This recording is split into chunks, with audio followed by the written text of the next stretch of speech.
Okay. All right, good. Working.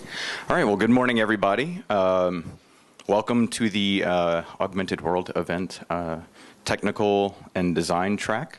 This morning, we're kicking things off with AR SDKs for wearables, which some of you have in the room. So, starting off, we're going to have Martin Lechner, CTO of Wikitude. All right. Oh, Jesus. Ouch. That was a good start. All right. Thanks a lot for the quick intro. I'm Martin Lechner, CTO of Wikitude, and I'm going to do a quick deep dive into what the Wikitude SDK is there for you, to what can it do for you, what the tools are for developers, how can we assist you in developing augmented reality scenarios. First of all, a quick introduction into who's Wikitude, who are we. And basically, we are considering ourselves software, AR software providers, kind of the enablers on the software side for augmented reality scenarios, of course, mainly targeted for developers. So basically, I mean, we have an SDK, as you've seen in the previous slide. According to the Augmented Planet voting that was conducted over the last couple of years, we are the best and leading augmented reality SDK tool or platform, actually. That was a user and developer voting that kind of ranked the SDK. So that was really cool for us because actually the users, the developers, ranked the SDKs. It was not a jury that was doing the voting, and we won. So that's really cool for us. That's exciting. We also have, we are leading the standardization effort, ARML 2.0, actually, within the Open Geospatial Consortium. It's kind of a way to describe augmented reality scenes using standards. I'm not going to cover that topic, but I'm also there to answer any questions if you have. And team-wise, we are 12 very passionate developers in Salzburg, in Austria. We've done augmented reality for more than 5 years now, and we're all excited about it, of course, as we all are. When I say that we are technology providers or software enablers, actually, we, of course, rely on the hardware. We do not produce our hardware ourselves. So what we target on the software side is these three types of, devices, form factors, actually. So we do have tablets and smartphones, but more specifically, over the last year, we were focusing more and more on the AR eyewear and providing software SDK, basically, for developers to create augmented reality experiences also on the eyewear. If you've already developed with the Wikitude SDK, actually, you're in good company. Here are some ballpark numbers that get us excited all the time. So we have 35,000, or actually more than 35,000 registered AR developers in over 70 countries. We do have 5,000 AR projects that are being developed with our tools, and out of that, we have 600 published published apps currently in the app stores. So that's pretty cool, pretty exciting for us, of course. And also, that gives us a good community. So if you're starting developing with the Wikitude SDK, there are lots of other people that can help you out. We do have a forum where developers actually engage with each other, not just with the Wikitude staff, ask questions, solving problems and stuff. So there's really a big community developing with our tools. And not just developers, but also, lots of brands that are using our SDK. There is a London Olympics, Zalando, Red Bull Mobile, from Salzburg. That was a good catch for us. Ice Age, Skiing World Cup, and so on and so forth. We do have a booth as well down there in the exhibition hall where we are demonstrating the very bottom right use case together with SAP and Marenco Swiss Consulting. We're actually demoing an enterprise application that showcases parts of a very specific helicopter that Marenco Swiss Consulting is building. It's kind of an example how enterprise can leverage augmented reality with the Wikitude SDK. It's a pretty cool demo. Check it out in our booth down there. Okay, a little bit more on the technology side. What is the Wikitude SDK for developer?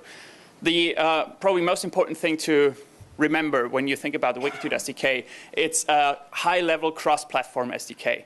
What that means is that the API that is exposed to developers is done in JavaScript. So when you've created web pages or similar stuff, you will be very familiar with the tools, actually. So again, you create augmented reality experiences using HTML, JavaScript, CSS, the entire web technology stack.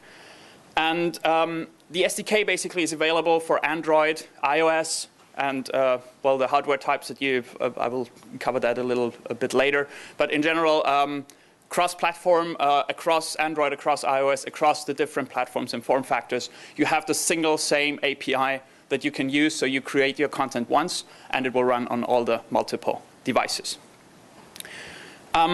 The building blocks of the SDK, aside from the JavaScript API that is on the very top here, we do have 3 components actually that kind of make up the building blocks of the SDK. We do have a 3D rendering engine, which takes care of all the, the rendering side, not just 3D models, but also 2D like texts or images, HTML and stuff like that.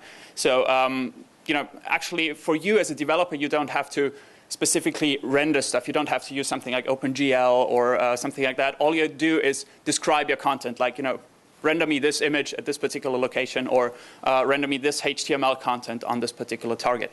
So really, again, as I said, it's high level, so you don't have to deal with all the complex mathematical and algorithmic background that's involved in augmented reality scenarios usually.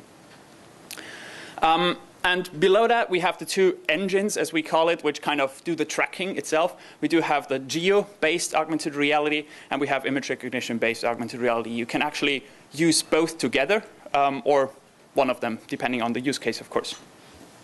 A GeoAR engine is pretty clear. I guess you can supply a bunch of latitude and longitude, probably altitude as well, coordinates, and this is the location for your particular asset that you want to render through the 3D rendering engine. On the image recognition side, we are focusing on natural feature tracking. So our SDK is doing that on 2D planar objects. So something like book covers or posters, what have you. Stuff like that. And when we were starting to develop the image recognition engine a couple of years ago, we were actually scanning the market and trying to understand what is still missing in the augmented reality market or in the tracking market that we could fill this gap. And practically what we found out is that there are lots of SDKs which are doing good tracking, but only for a couple of target images, like 5, 10 or something. But there are lots of scenarios where you actually want to recognize way more targets at the same time. Think of a catalog, for example, where you have several hundreds of pages and probably want to augment each and every page. And with the tools that were existing already, that was not really possible. So we tried to focus on tracking, or actually recognizing and tracking as many targets as we can offline. So not going through some kind of a server or something, but everything should be done on the client because of latency and network delay and stuff like that.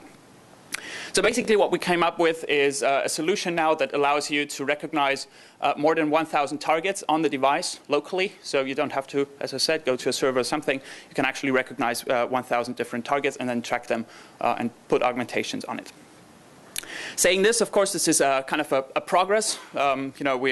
We're not done with that yet. I mean, this is already available. The 1,000 targets, you can use them already. But right now, we're in the process of also upgrading this to make it more performant for different eyewear types. Because as you know, on eyewear, we don't have that much processing power as we have on smartphones or tablets yet. And so we are constantly in the process of optimizing, particularly for the augmented reality eyewear. Still, as I said, the tools are there to use for you, so you don't have to wait for this optimization. But of course, this is a process, and it will get better and better as we go. OK, I talked about the kind of the cross-platform approach that we are taking. We have Android, we have iOS. We also do support other tools and frameworks that are actually already cross-platform, something like PhoneGap, Accelerator, or Xamarin. So if you're developing with these tools, we have you covered. We do support the 3 different hardware eyewear types that you see here, Vuzix, Epson, and Google Glass. There is a particular SDK for these eyewear types that you can download, which is then specifically optimized for these cases. Now, I talked a lot about the development side, but what if you are not a developer?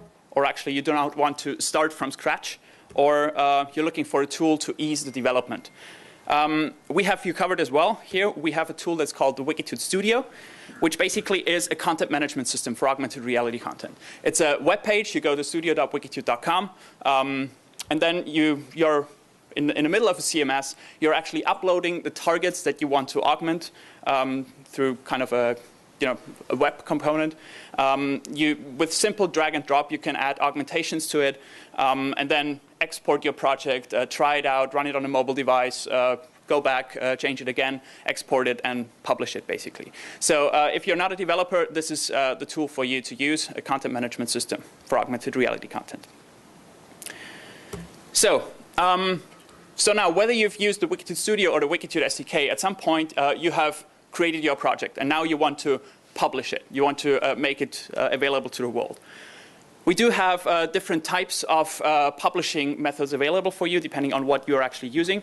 So for the SDK, basically, when you've done your JavaScript coding, what you get is, well, basically, the HTML stuff, the JavaScript stuff, should then be included into your own app. The entire SDK, the package that you've created, can go into your own app, and you can publish your own app.